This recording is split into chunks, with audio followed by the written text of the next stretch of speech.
Hello, and a warm-blooded welcome back to the Zombie Spudcast. It is back from the dead, yes! Hello everybody, welcome back to Spudcast. After God knows how long away, I am back! Hooray! I'm sorry I've been absent. Life got in the way these past few months, so I had to give up Spudcast for a while. But now we're going to come back with full force, and we're going to resume normal service and normal amounts of silliness and voices and stuff. So, I thought I would pick up where I left off last time and talk a bit about voice acting. And then in episodes to come, I will get some guests back on the scene. So, voice acting part 2, I wanted to go into a little bit more depth about how to do certain types of voice. And teach you how to change your voice in several different ways to do some different voice types. And I'll use certain characters and character types as examples before going into specific examples in really, really gritty detail to pick them apart and teach you how to do them, with the aim of teaching you to have a platform from which to jump off in order to make up original voices of your own. So, a little disclaimer just before we begin. I'm not going to be looking to achieve complete and utter accuracy with these voices in terms of tone or anything like that. It's just about getting the voice close enough so that it's recognisable. This is really for two reasons. One, those voices already exist. You know, the real people who have those voices are already in the world. So, the point of learning to mimic those voices, besides it being really fun, is to equip you with the knowledge of how to achieve different specific vocal timbres, so that you can jump off from them and create your own combinations of those timbres. If you want a bang-on impression of Robert De Niro, you get Jim Meskimen. If you want a bang-on impression of Michael J. Fox, you get James Arnold Taylor. You want Peter Falk, you get Maurice LaMarche, etc., etc. I'm not going to be looking to do that. If you want to know how to do original voices, you need to learn how your voice sounds, how it reacts to certain types of manipulation, and what its limitations and capabilities are. And that is done best, I feel, by impersonating somebody who already exists. In the words of the great Billy West, a bad impression of somebody else is an original voice. So that's my starting point. Try to do your version of a voice. I'm not an impressionist, of course. I'm a voice actor, so I base my voices on existing voices. So that's what I'm going to try and teach you to do. Okay, so there are a few basic types of sound that you guys can use as jumping off points for most voices. I'm going to list maybe 7 or 8 of them, but there are obviously more sounds than I'm going to tell you. You can just kind of choose, pick and choose them, combinations of different sounds. So the first one is the dumb sound, which is basically a really low larynx, stable kind of sound. It's the sound you make when you're yawning. It's that really low kind of sound. And that's really good for big giants and dumb characters and trolls. You can use this as a base for a lot of different types of sound. It's very warm, it's very round, and it's quite husky. You use quite a lot of breath using this voice. And that voice can be the basis for a lot of various types of sound. You can use them for big characters or small characters or anything, really. The one character that pops to mind immediately when I use that voice is Barney Rubble from the Flintstones. Because he's sort of, he's up high, but he's a very dumb sort of tone. Hey, Fred, hey, Wilma ain't gonna like that. That kind of thing. So that's basically achieved by, if you imagine when you're yawning, and you drop your jaw quite slack, and your whole throat goes down very low, like that. And you should feel your throat get quite large and open. And that's a good, solid foundation for most of the other types of voice because it stabilizes your larynx and it doesn't cause it to pop at all. The second type of voice timbre, if you like, is the nasal tone. So it's basically the complete opposite of the dumb. You want to speak exclusively from your nose. Here. All the way at the front of the tip of your nose. And you want to scrunch up your face and your mouth and your eyebrows. And you want to look really mean and menacing. And it all comes straight from here. It's really pointed. And it should sound almost unpleasant to your ears, how pointed and horrible that is. But obviously that's the extreme. You can dial in certain percentages of each of these sounds so that they sound less aggressive or horrible to your ears. So the nasal sound is obviously like the Bugs Bunny sound. What's up, Doc? He's speaking right from the front of his nose right here. So that's pretty obvious, because everybody can do a nasal sound. You just, focus your sound straight from your nose and don't let too much of it come out of your mouth. And it's really quite horrible and pointed, and there's a lot of high mid frequencies, and it's bleh. It's a really nasty sound, but you can blend that with other sounds to make it more palatable. So in the last episode, you remember I was talking about Miracle Max, or, voices like that, or even SpongeBob SquarePants sort of sounds like this a little bit. So there's loads of voices that you can dial that into to make them your own, basically. The third type of voice is what I call gravel, which is basically like a rasping sound in your throat. This one you have to be very careful of, because it's very easy to give yourself nodules or to hurt your throat. If you do it wrong, it can feel like you've got a sore in your throat. So really do be careful that you breathe properly with this one, and don't speak from your throat, speak from your chest, because otherwise it will sound really painful and it will feel really painful. So that's a voice like Bluto from Popeye, or the Thing from Fantastic Four.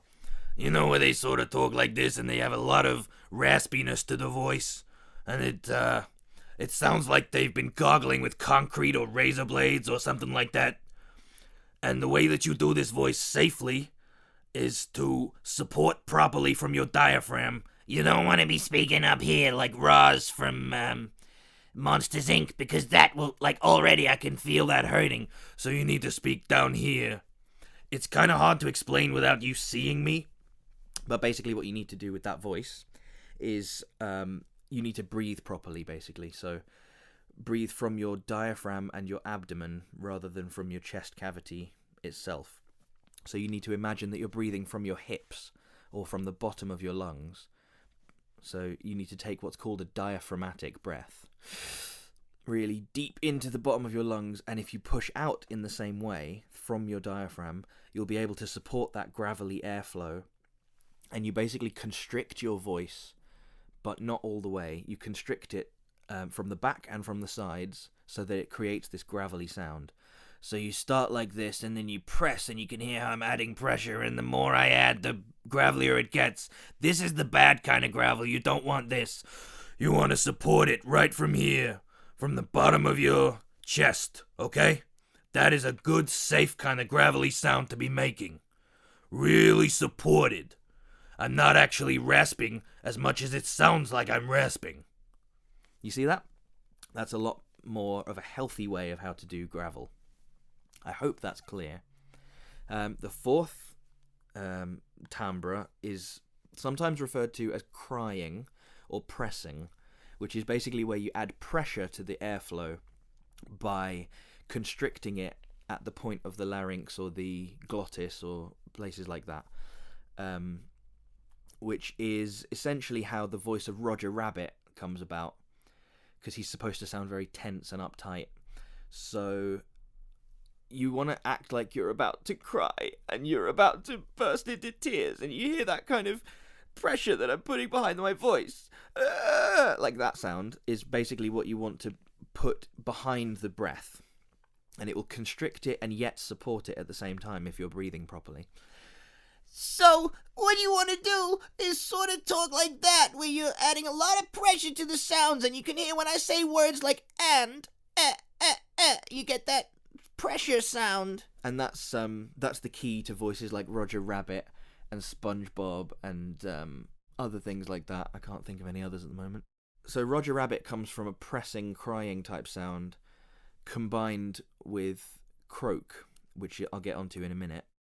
Hey, you want to get into the wide flower? Whoa! You want to press into that sound. You imagine that your voice is kind of being stood on a little bit, I guess. Oh! It's a horrible sound, but if you support it properly, it'll sound a little nicer than that.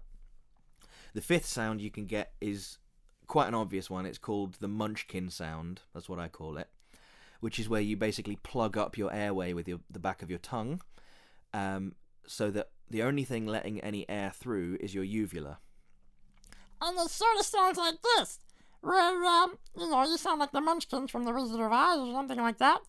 And I did touch on this in the last voice acting episode, where basically you can dial in percentages of that effect by moving your tongue back and forward in your mouth, different amounts. So I've done this before, but I'll do it again now. I'm speaking normally, and then I can make it go further back, and then further back, and then further back, and then Further back, and then see, this is me talking fully in my Munchkin tone, and then I can go back and more sort of normal, and more normal, and more normal, and more normal, and more normal. And then I'm back to normal. So you can dial that in and out as well. And the key with that is to have a relaxed tongue, even though the very act of plugging up the back of your throat means that you have to tighten the tongue muscle. You only tighten the back of it. The front of it stays relaxed so that you can form consonants and things. Is no good to anyone. You need to have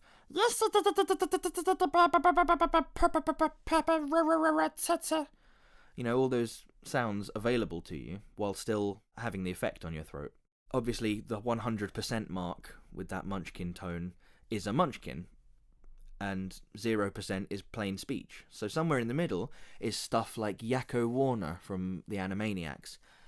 Where Rob Paulson would sort of talk like this, and he'd be plugging up his throat, but only maybe 50-60%, and that would enable some of the air to come through, and he'd be sort of really goofy and whoa. Hey, nurse, what are you doing? Would you like to make it with a real dog? Or, other things like that. I think they were dogs, I don't know. What were the Animaniacs? Were they dogs? You guys tell me. Anyway, that's, the key to stuff like Yakko Warner. The next one, I guess, is vocal fry, or croak, as I called it before, which is basically... this works better in men than in women, unfortunately, because we have a lower Adam's apple and stuff like that.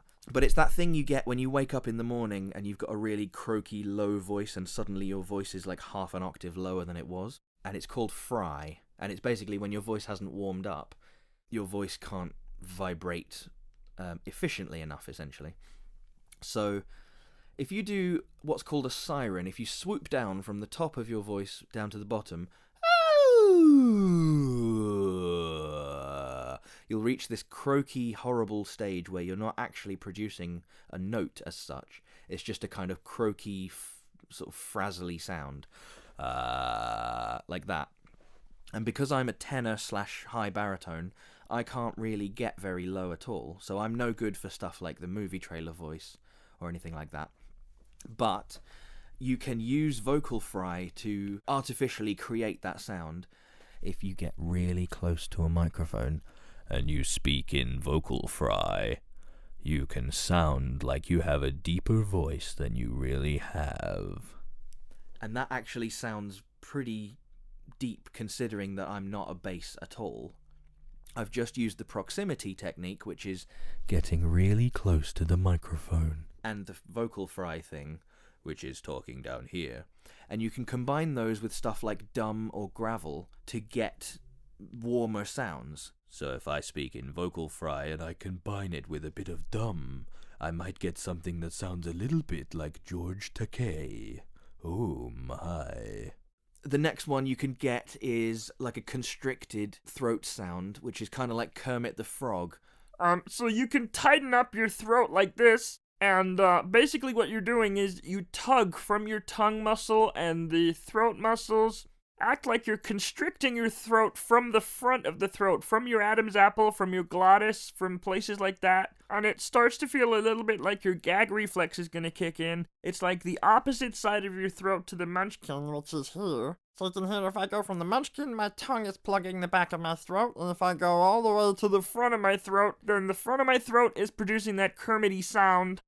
And the key to a Kermit voice is not to talk like this all the time, but to dial it in and out like this. So I'm going from normal to Kermit, from Kermit to normal, to Kermit to normal, like that. And the idea of that is to give him this kind of lilting quality, so that he's going, gee, really, I don't know, like, and it's almost kind of like Arnold Schwarzenegger, Kermit the Frog type stuff. You can play with it, basically.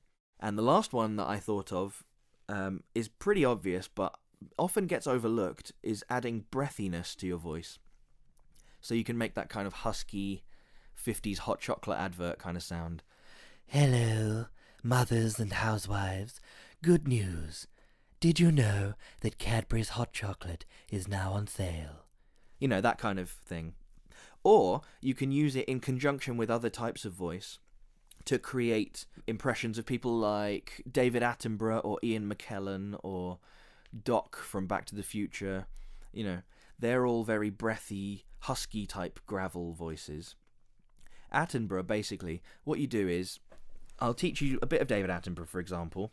Start talking with sort of received pronunciation, very sort of clipped, and your cheeks don't move very much at all. Your lips do all the moving and your cheeks stay very tight, and you're speaking very much from the front of your mouth, and then you act as if you have an egg in your mouth, and you move your tongue slightly back in your palate. Your tongue is speaking from the middle of your palate, and you almost have an egg in your mouth.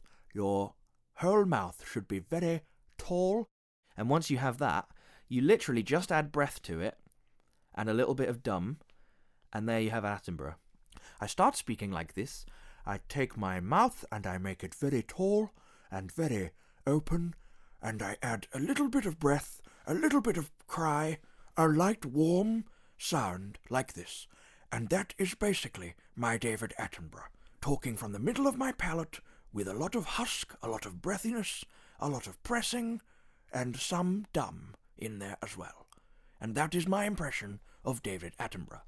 As you can hear, it doesn't actually sound like the real David Attenborough, but it is a jumping off point for a voice of my own. And that's basically what I'm trying to get across to you guys. I'm not out to impersonate Attenborough. I'm out to take his voice as a template and use it for my own voice. There are other people who do those impressions far, far better than I do them. So don't take my advice if you want to do a bang-on impression. But these are just, ideas you can play around with, basically. I want you guys to try and dial in and out with any one of these effects, together or individually, and just, blend them with either your natural voice or with an accent, or blend them with each other, any of the other effects in combination with each other. So, for example, if I take gravel and nasal and breathy, for example. So I start talking in gravel, and then I add a little bit of nasally, and then I add a little bit of breathiness. I got this sort of voice like this. That's a total new voice for me. I have never done that before in my life. But it sounds unique, because I've just dialed in various elements of each type of sound. I mean, as you play around with each of these things, it will soon become pretty damn clear to you, just through a process of trial and error, which of those sounds come easily to you, or which of them need practice, or which of them need development, and some of them you just won't be able to do because your voice can't do them very well. I'm not very good at low sounds, I'm not very good at dumb warm sounds. I'm good at nasally, kooky, high type voices. Things that sound like this are my forte. Things that sound like this don't sound very good at all coming out of my voice, because I am a tenor. I don't have the bass required to do this voice. But I can make my version of it.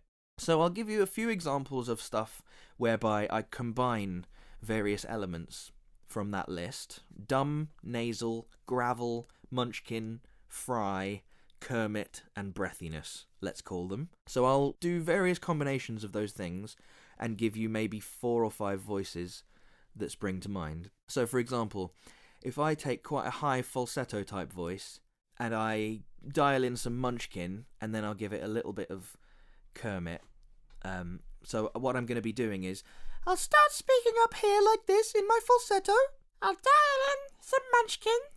Maybe not that much, maybe about that much. That's better, a little bit better.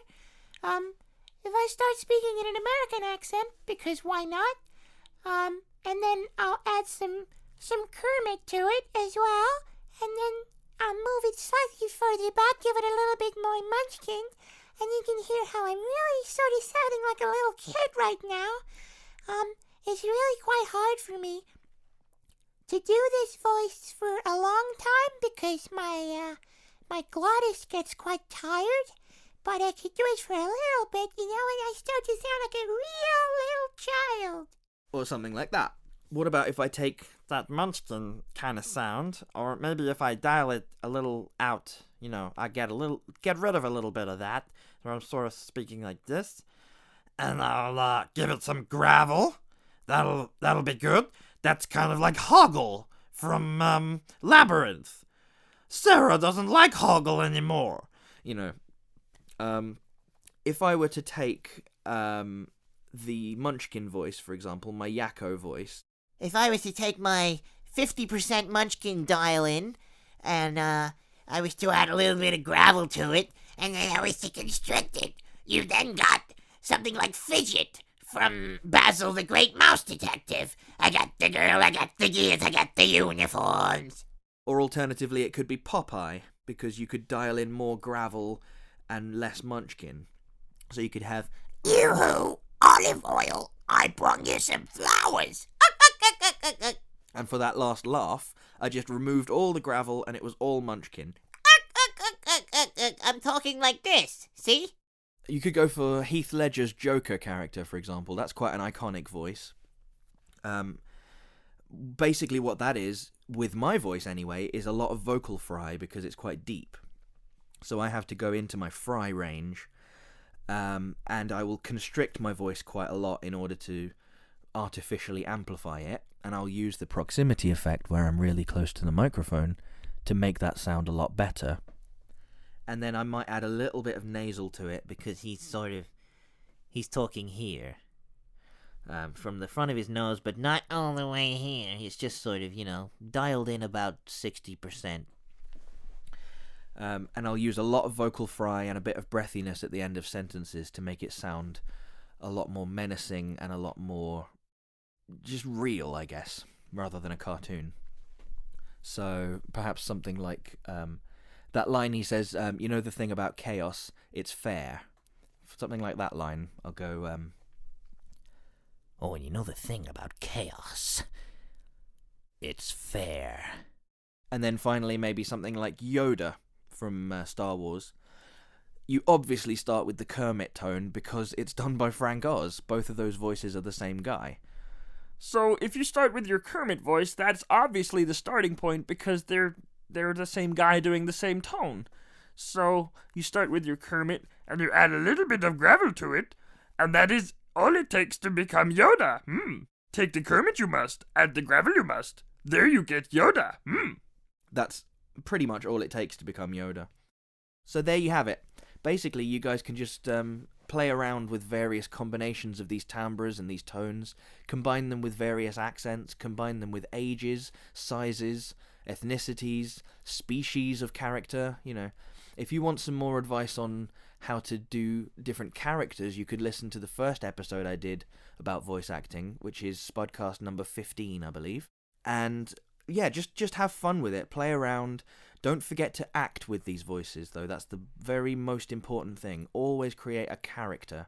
Always act with it. But just have fun, play around with combinations of sounds. Base them on real characters that are already in existence. Base them on real celebrities. I've left a list. You can see a list below this video of the types of timbre that I've listed. Just use them as a jumping off point.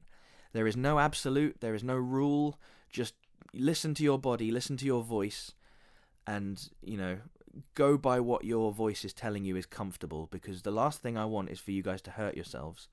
If you can't do stuff that I can do, then do something that you can do.